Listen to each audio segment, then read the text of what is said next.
नमस्कार मित्रों, आज हम स्वरों को आगे पढ़ते हैं।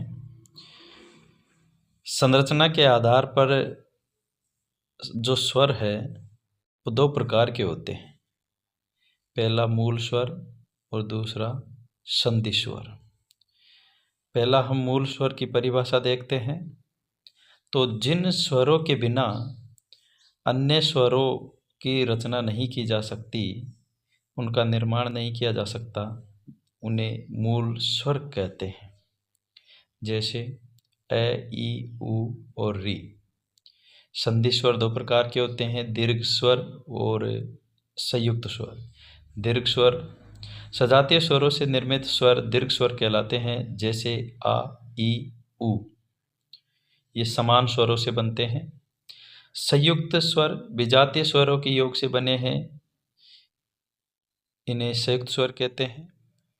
जैसे ए, ऐ, ओ, औ।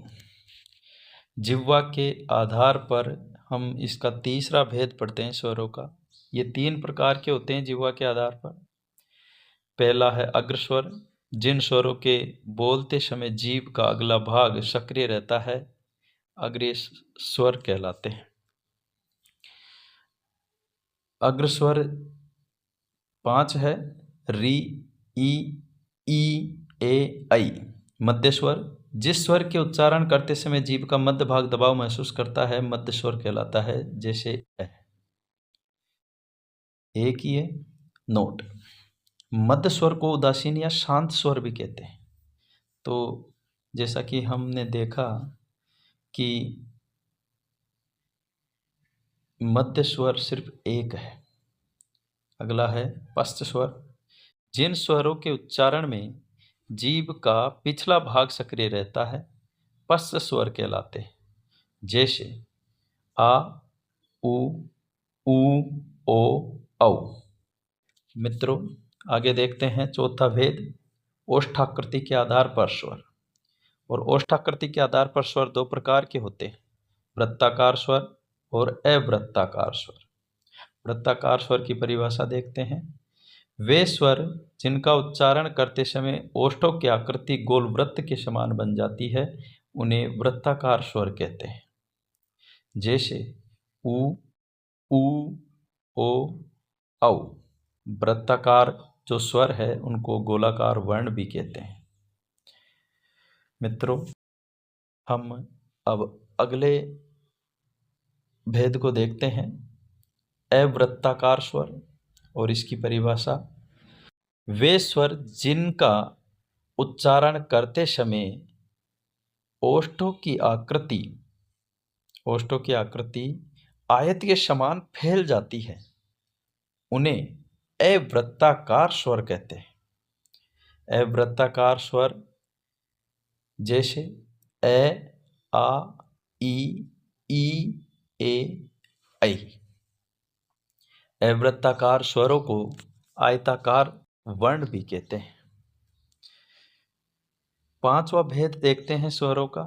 मुखाकृति के आधार पर जो स्वर है वो 4 प्रकार के होते हैं। मित्रों,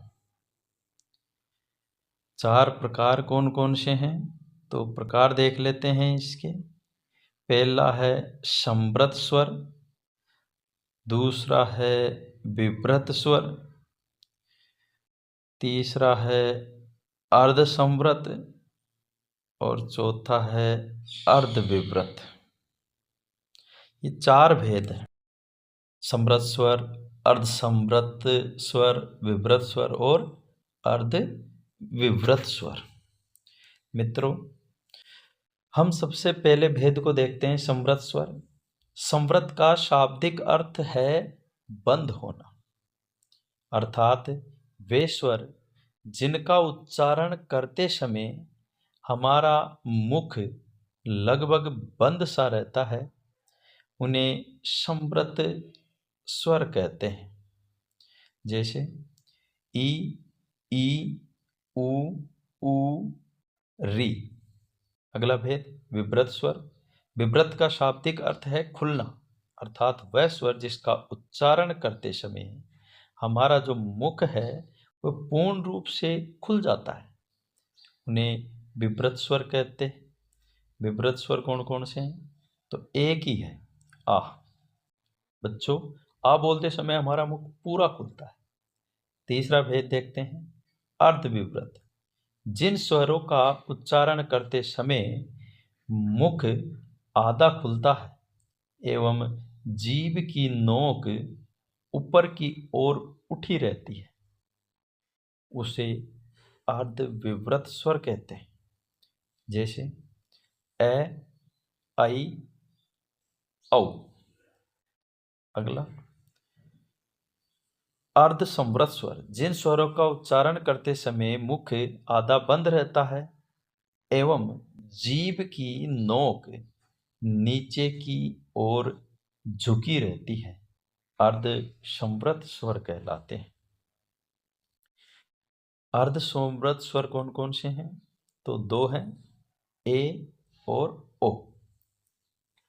अब देखते हैं स्वरों से संबंधित कुछ विशेष बिंदुओं को।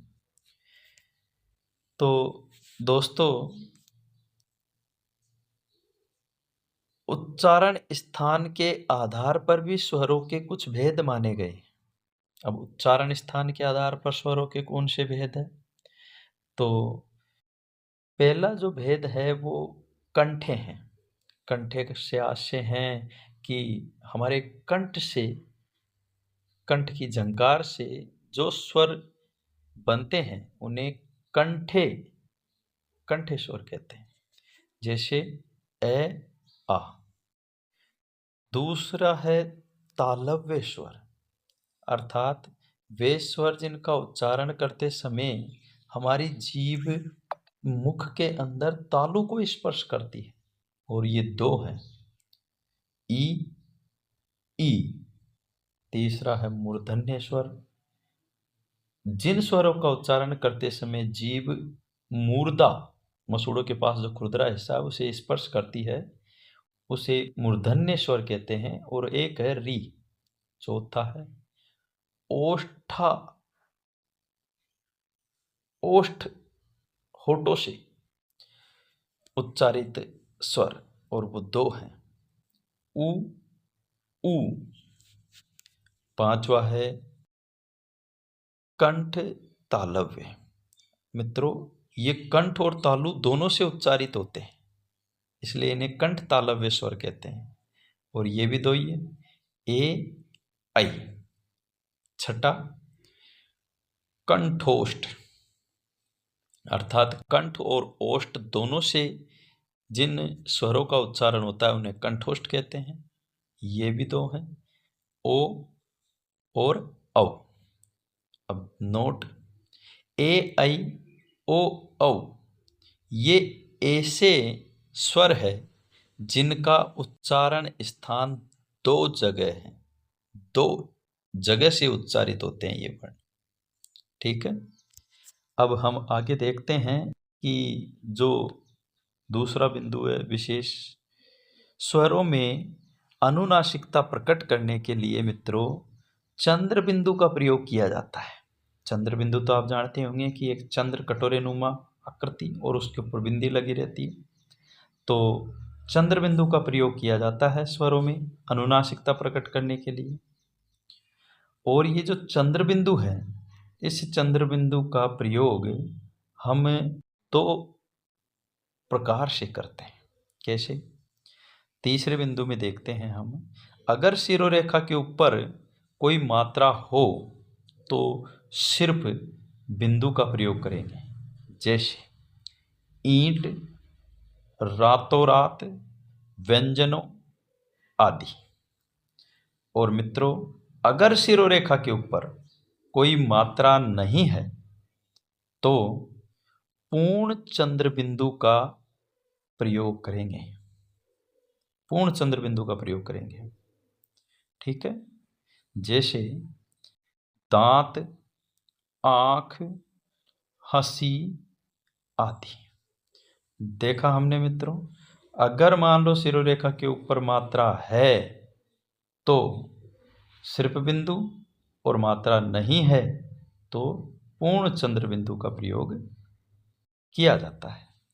5वां पॉइंट देखते हैं कि जो सभी जो स्वर होते हैं वो अल्प प्राण यानी कम श्वास की मात्रा से उच्चारित होते हैं। सभी स्वर घोष या सघोष होते हैं, अर्थात स्वरों का उच्चारण करते समय कंपन होता है।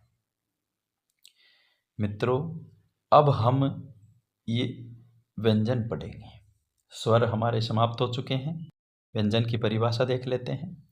जिन वर्णों का उच्चारण करते समय फेफड़ों से उठने वाली वायु मुख विवर के उच्चारण अवयवों से बाधित होकर बाहर निकले, व्यंजन कहलाते हैं।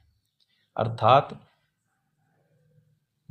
मुख में जो अंग है जो ध्वनि को उत्पन्न करते हैं वो हवा के रास्ते में बाधा पैदा करते हैं। ऐसी स्थिति में उच्चारित वर्ण व्यंजन कहलाते हैं। व्यंजनों का उच्चारण स्वरों की सहायता से किया जाता है, क्योंकि स्वर तो स्वतंत्र ध्वनियाँ हैं, लेकिन व्यंजनों का उच्चारण करने के लिए हमें स्वरों की आवश्यकता पड़ती है। व्यंजनों का उच्चारण करने के लिए स्वरों की आवश्यकता पड़ती है। तो मित्रों, वर्णमाला का प्रत्येक व्यंजन एस स्वर की सहायता से उच्चारित किया जाता है, यानी प्रत्येक व्यंजन में एस संयुक्त रहता है। जो व्यंजन है, इन व्यंजनों की संख्या 33 है। कितनी है संख्या? 33 है। अब जो व्यंजन है वो 33 होते हैं। तो ये जो 33 जो व्यंजन है, इस 33 व्यंजनों को मुख्य रूप से 3 भागों में, कितने? 3 भागों में बांटा गया है। अब 3 भाग कौन कौन से हैं? पहला देखते हैं अपन, स्पर्श व्यंजन।